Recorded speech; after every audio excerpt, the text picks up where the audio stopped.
Oke, welcome to Coach Potato ID. Nama gue Roy, dan kali ini kita akan membahas serial Marvel Cinematic Universe yang terbaru, yaitu Loki. Warning spoiler alert bagi kalian yang belum nonton, so resiko ditanggung sendiri ya. Dan by the way, gue juga akan membahas beberapa easter egg dan juga penjelasan detail yang mungkin kalian lewatkan pada saat menonton Loki episode 1 ini. So, stay tune ya. Oke, pada episode 1 ini yang berjudul Glorious Purpose, menurut gua pribadi merupakan sedikit recap dan penjelasan dari film Avengers Endgame. Karena opening dari episode 1 ini banyak scene-scene saat Loki pertama kali dikalahkan oleh para Avengers.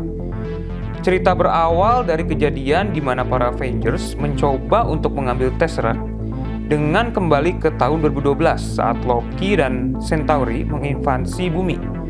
Akhirnya Loki berhasil ditangkap, dan karena Tony Stark dari masa depan tertabrak Hulk, Tesseract terlempar dan jatuh tepat di kaki Loki yang kemudian langsung diambil Loki untuk kabur.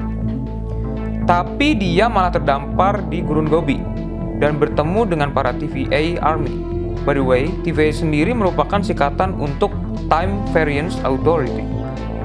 Kemudian Loki ditangkap dan dibawa pergi ke markas TVA yang cukup aneh dan membingungkan, dengan masih banyak misteri di tempat itu yang belum diperlihatkan. Pada awalnya dia akan diadili karena dianggap membuat multiverse menjadi kacau. Tapi dia bertemu dengan agen Mobius yang diperankan oleh Owen Wilson. Agen Mobius mencoba untuk mengambil hati Loki supaya dia mau membantunya melawan Varian, yang merupakan sebutan untuk seseorang yang mengacaukan timeline, dan salah satu Varian yang misterius ini kelihatannya akan menjadi main villain di serial ini. Oke, di episode 1 ini menurut gua merupakan opening yang paling bagus dibandingkan dengan serial MCU sebelumnya. Kalau dibandingkan dengan WandaVision dan juga Falcon and Winter Soldier, menurut gua di film Loki ini lebih banyak penjelasan apa yang sebenarnya akan terjadi di film-film MCU selanjutnya di Phase 4 ini. Kalau di WandaVision sebenarnya kita seperti dipermainkan oleh alur ceritanya. Dan menurut gue pribadi sebenarnya alur ceritanya nggak mengarah sama sekali ke multiverse. Tapi justru hanya menunjukkan kesedihan dari si Wanda Maximoff dan juga beberapa tipuan supaya para fans bisa berekspektasi tinggi mengenai filmnya. Nah, kalau di The Falcon and the Winter Soldier, sebenarnya lebih kepada karakter development dari si Falcon itu sendiri ketika dia menjadi the new Captain America dan juga dibantu oleh si Winter Soldier. Dan by the way, kalau kalian pengen tahu penjelasan lebih lanjut mengenai film WandaVision dan juga The Falcon and Winter Soldier, cek link di description ya. Nah, kalau di series Loki ini sebenarnya menunjukkan kalau multiverse itu ada gitu. Dan jujur ya, menurut gue pribadi setelah gue menonton episode 1 ini, gue merasa film sebelumnya yaitu The Infinity Saga itu hanya piece of shit aja gitu.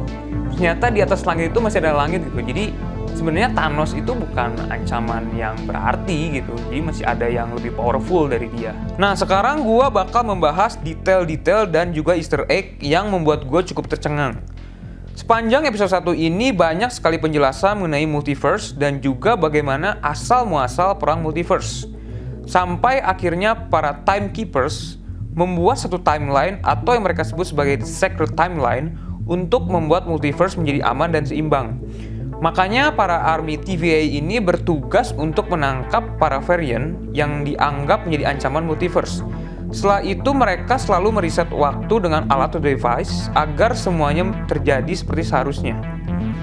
Yang menarik ternyata apa yang dilakukan para Avengers itu dari awal film di Avengers 2012 sampai melakukan time travel di Avengers Endgame memang sudah seharusnya terjadi dan sudah diatur oleh para timekeepers. Makanya ketika Loki disidang dan dia bilang seharusnya Avengers yang menjadi ancaman, Ravonna Renslayer bilang ya memang Avengers sudah melakukan apa yang seharusnya.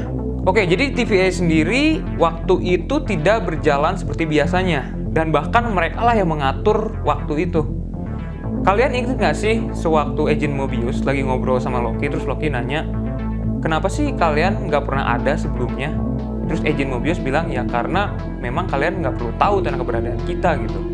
Itu juga menjelaskan ketika ada kekacauan di multiverse, mereka selalu meriset kembali gitu waktunya. Makanya sampai Avengers aja nggak pernah tahu keberadaan dari TVA ini. Itu juga menjelaskan kalau efek dari snap yang dilakukan oleh Thanos sebenarnya tidak efek sama sekali sama mereka. Ya Infinity Stones aja cuma jadi paperweight atau mungkin ya kayak souvenir ece-ece lah gitu. Bahkan Loki aja sampai bingung Infinity Stones nggak berjalan di TVA.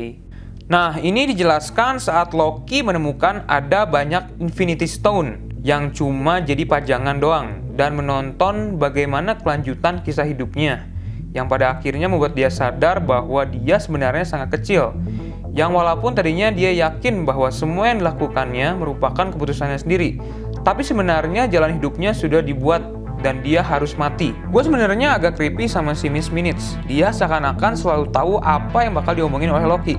Saat dia ngejelasin tentang perang multiverse, itu sebenarnya penjelasan awal di film Avengers Secret War yang memang sedang digarap oleh MCU. Terus waktu penjelasan mengenai Branch Reality, kalian bisa lihat itu disebut kejadian Nexus. Nah, kalau kalian ingat di serial WandaVision, pernah ada iklan obat Nexus. Sebenarnya Nexus itu adalah seseorang yang memiliki kekuatan untuk mengatur realitas. Dan Wanda Maximoff adalah salah satunya. Dan bahkan dia bisa melakukannya tanpa Infinity Stones. Sedangkan Loki disebut varian, bukan Nexus, karena dia sebenarnya nggak bisa ngatur realitas. Dia masuk ke TVA karena ketidaksengajaan dari Tesseract. Terus waktu Mobius ada di gereja di Prancis, saat dia sedang bertanya ke anak perempuan siapa yang ngelakuin kejahatan di tempat itu, anak itu nunjuk ke kaca dengan gambar Devil. Ya jujur sih, gue kayak fans-fans lainnya mikir itu Mephisto. Tapi sang direkturnya sendiri bilang kalau Mephisto nggak ada di serial ini. Tapi itu gambaran villain yang mengancam TVA itu sendiri. Tapi ada pembicaraan antara Mobius dan Loki. Mobius bilang ada bagian lain dari realitas TVA ini. Dan mungkin bisa jadi itu referensi dari Nightmare. Jadi sebenarnya TVA lagi ngejar seseorang yang mengacaukan realita. Dan menurut gua sih villain misterius ini cukup pintar. Gua kayaknya cukup yakin kalau dia itu Lady Loki. Waktu Loki nanya ke Mobius, memang dia lagi ngejar siapa? Mobius bilang ya Loki sendiri. Jadi nanti bakal ada beberapa versi Loki di serial ini. Waktu identitas Loki diperlihatkan, gendernya juga nggak disebutkan secara spesifik. Nah, ini juga bisa jadi referensi dari Lady Loki. Sebenarnya di episode ini menurut gue pribadi dimaksudkan untuk membuat karakter Loki yang berbeda. Ketika dia melihat masa depannya, jadi terlihat sebenarnya Loki itu ya nggak jahat amat. Cuma dia kehilangan jati dirinya. Ini dijelaskan ketika dia sendiri bilang kalau dia sebenarnya nggak suka membunuh atau menyakiti orang lain. Dia ngelakuinnya karena dia harus. Makanya Mobius terus nanyain dia, kalau dia jadi raja, terus dia mau ngapain? Apakah dia senang membunuh dan sebagainya? Itu sengaja supaya Mobius bisa mengambil hatinya dan mau membantu TVA untuk melawan villain misterius itu. Loki semakin desperate ketika dia mengetahui kalau ibunya mati akibat ulahnya sendiri. Terus waktu dia tahu ternyata Thanos pada akhirnya membunuhnya, dia semakin stres dan sadar ternyata orang yang dulu dia serve itu tidak peduli sama sekali dengannya. Dia cukup senang ketika ayahnya pada akhirnya mengakuinya sebagai anak yang memang dari dulu Loki inginkan. Dan ketika juga Thor mengakuinya sebagai best brother di Thor Ragnarok. Jadi menurut gue sebenarnya Loki butuh pengakuan dari orang-orang di sekitarnya. Dan mungkin aja kalau dari dulu dia diakui, mungkin aja dia nggak akan jadi jahat. Dan mungkin sekarang gue bisa bilang dia adalah seorang anti-hero. Kalau kalian notice, ketika timeline hidupnya berakhir, di gulungan filmnya terdapat tulisan Earth 616. Apakah sebenarnya realitas Loki ini ada di Earth 616 yang sama dengan komik, sedangkan realitas alur cerita MCU itu kan berbeda?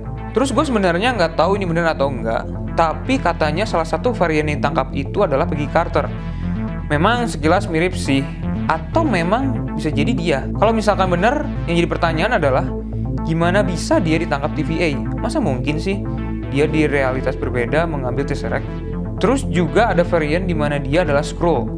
Dan menariknya baju yang dia pakai itu persis seperti Talos di film Captain Marvel.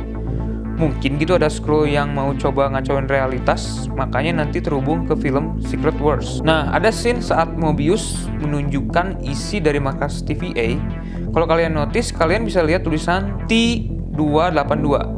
Itu sebenarnya adalah referensi dari komik Thor. Terus tentang Kang the Conqueror, ini juga masih misteri, tapi memang dia masuk cast Doctor Strange The Multiverse of Madness.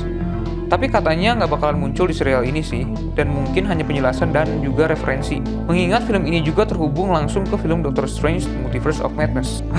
Oke lah, lumayan banyak ya penjelasannya padahal baru juga episode 1. Dan seperti yang gue bilang, sebenarnya dari serial episode 1 ini merupakan penjelasan untuk apa sih yang akan terjadi di film-film MCU selanjutnya, terutama di Phase 4 ini. So, bagaimana menurut kalian? Apakah ada Easter egg lain dan juga penjelasan detail yang belum gue jelaskan? Share opini kalian di kolom komentar ya. Dan jangan lupa untuk like, share, dan juga subscribe. Dan juga jangan lupa untuk follow Instagram kita, coach.potato.id. And see you soon in the next episode. Bye-bye.